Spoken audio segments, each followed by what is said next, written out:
this session, our master of ceremonies, Rithika, she talks to every single net new prospect that comes into Cardinal.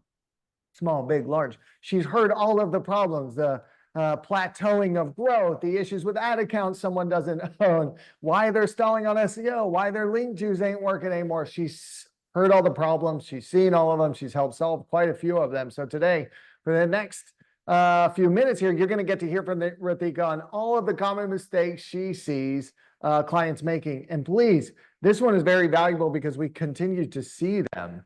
Other agencies still own ad accounts. People don't control their data. Like, oh my God. So she's going to walk through quite a few of these. This is going to be awesome because I really want to see us all improve going into 2025. Guys, when you have questions, one favor, go to the Q&A. There's a Q&A tab on the Zoom thing and put in questions there. Comments. Thank you, Jacqueline. Awesome. Yes, we're excited too. Good to see you. Colleen, good to see you too. I feel like I'm a Peloton instructor. So go to the Q&A. If you have a question, other participants can also answer the question. So you can answer them for each other, but that holds it into a master list for Rithika. So everybody, take it away, my friend. All right. Hi, everyone.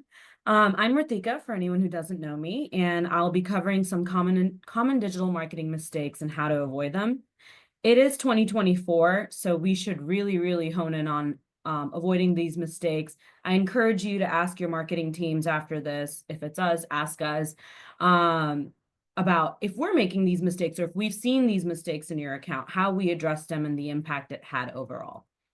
So today we're diving into common digital marketing mistakes that we see frequently across campaigns and search engine optimization across your website.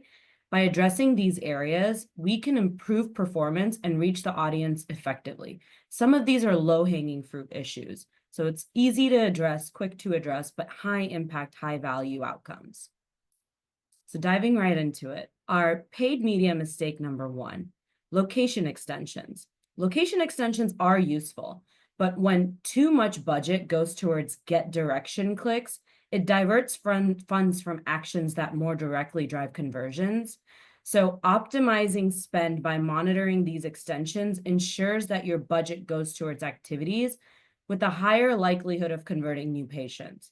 So regularly checking the performance of these extensions will help keep budgets focused on conversions, reduce spend, and ensure that you're not spending $12,000 on almost 10 conversions where you could have been spending $10,000 or $12,000 on a mobile click-to-call, resulting in over 670 conversions. Paid media mistake number 2, search partners versus Google Ads.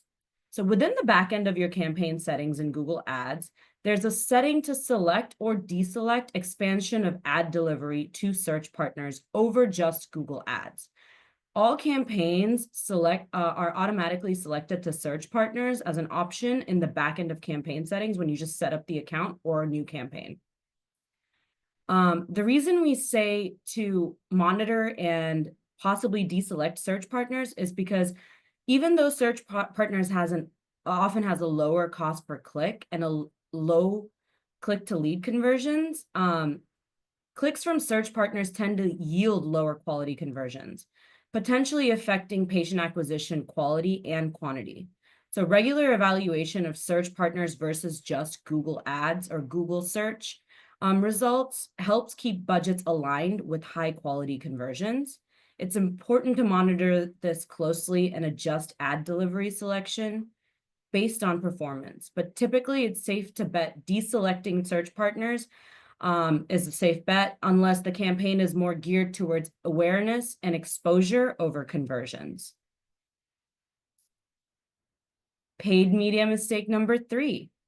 So misaligned ad copy and search terms often cause a lot of disruption and wasted budget in the campaign, and also could cause a lot of bounces from click to actual visibility of your website and bounce off the website in terms of lack of conversion, spending time on site. It could result in a lot of issues here. So broad and phrase match keywords can capture a wide range of key terms, but it can lead to ad misalignment with user intent. So for example, using broad match keywords like ABA therapy could unintentionally trigger ads for unrelated terms like ABA testing. Typically, people who've come in with ABA testing or ABA therapy keywords have already gone through their testing and are looking to take the next step and looking for therapists near them that qualify to serve them. This misalignment can lead to irrelevant traffic and lower quality leads because you're sending them to the wrong place with the wrong, and they're coming in with a different intent entirely.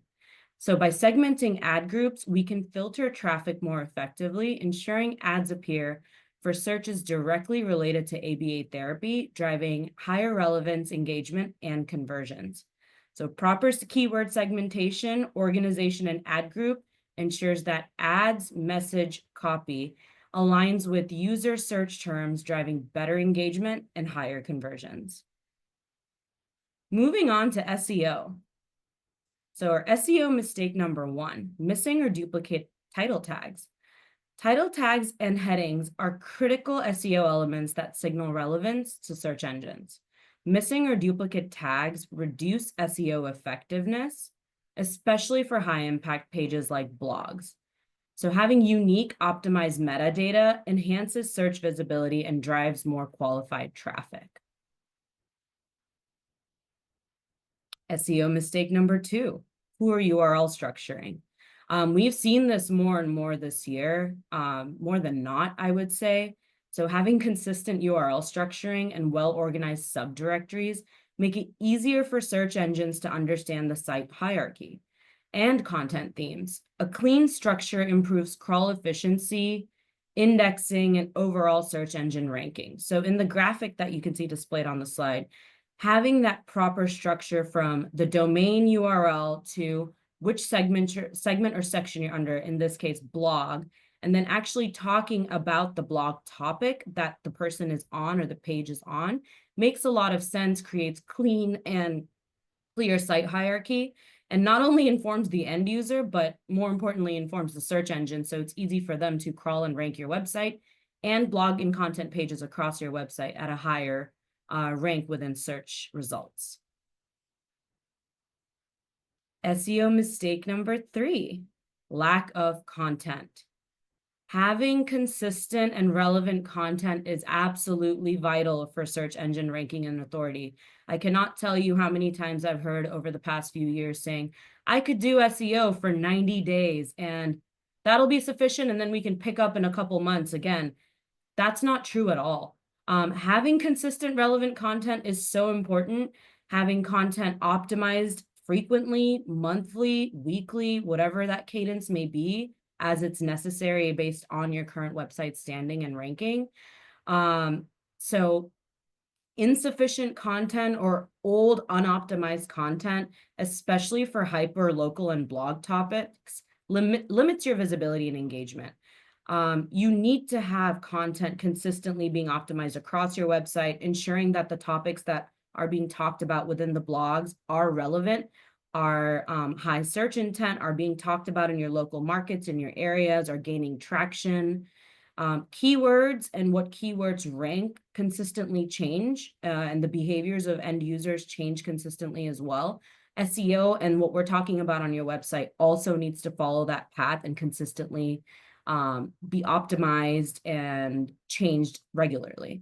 So also ensuring content across your Google My Business posts are updated is important. It can drive localized search performance and drive even more nearby patients.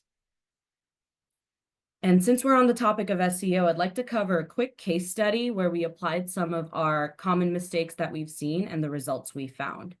So here are some of the steps that we took to impact the improvements made to IVX's website user experience. Firstly, we optimized page speed. By optimizing the website code, we significantly improved page speed, creating a faster, more seamless experience for users. And this is crucial because as faster load times directly correlate with lower bounce rates and higher engagement. This leads to improved organic performance. In our last segment where Jean was talking about website optimization overall, if the website's not fast, people are just hitting back and leaving the page and bouncing off the page. So having good page speed and optimizing your website for page speed is extremely crucial. Site structure and crawl efficiency. We restructured the site We simplified the navigation and reduced unnecessary pages. Ooh, I'm so sorry. Unnecessary pages to improve crawl efficiency. This allowed search engines to access and index high priority pages faster, contributing to the increased organic impressions and clicks. We also redirected and managed some of the tags within the pages. By managing redirects and optimizing tags, we prevented keyword cannibalization. Ensuring each page was focused on unique keywords, this strategic targeting helped us increase relevant traffic and reflected in the 31% growth of increased total organic clicks. Some of the key KPIs that this resulted in was, as I just said, 31% increase in organic clicks. This indicates that our site optimizations attracted more qualified traffic, improving the site's visibility and relevance for targeted search queries. 22% increase in organic impression shows that the improved site structure and keyword focus made their pages more visible to users searching for relevant terms. And 65% increase in organic page views and 63% increase in unique page views confirms that users not only arrived on the site, but also engaged with multiple pages, exploring their offerings more thoroughly. 4% increase in average time on page. The extended time on page suggests that the content and user experience enhancements made the site more engagement and relevant to users' needs. And lastly, 7% decrease in bounce rate. A reduced bounce rate is a win. It reflects that users found content more compelling, choosing to stay on the site longer rather than leaving immediately and hitting back.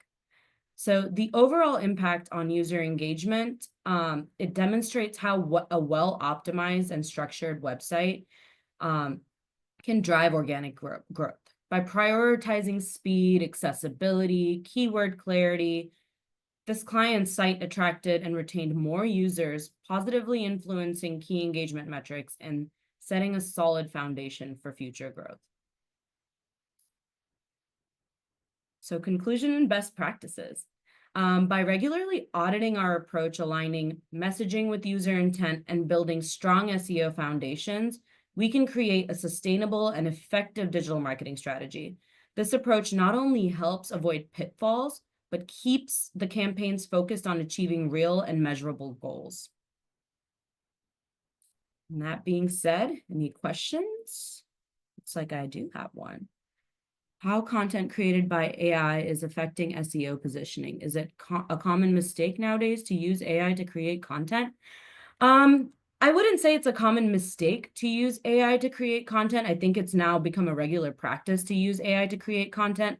I think what's being missed as a step after utilizing AI to create content is utilizing tools that we would previously use even when copywriters wrote content, to ensure that there's no duplicative content across the internet, across the website itself in competitive markets, and ensuring that the content is actually unique.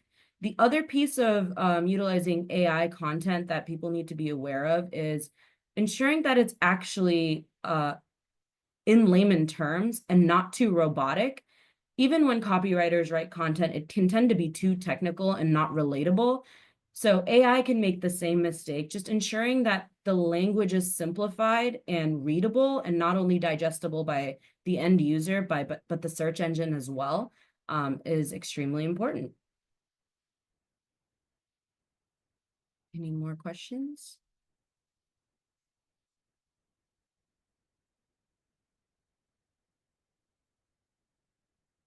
I'm trying to look through the chat here, guys, but I'm not entirely sure.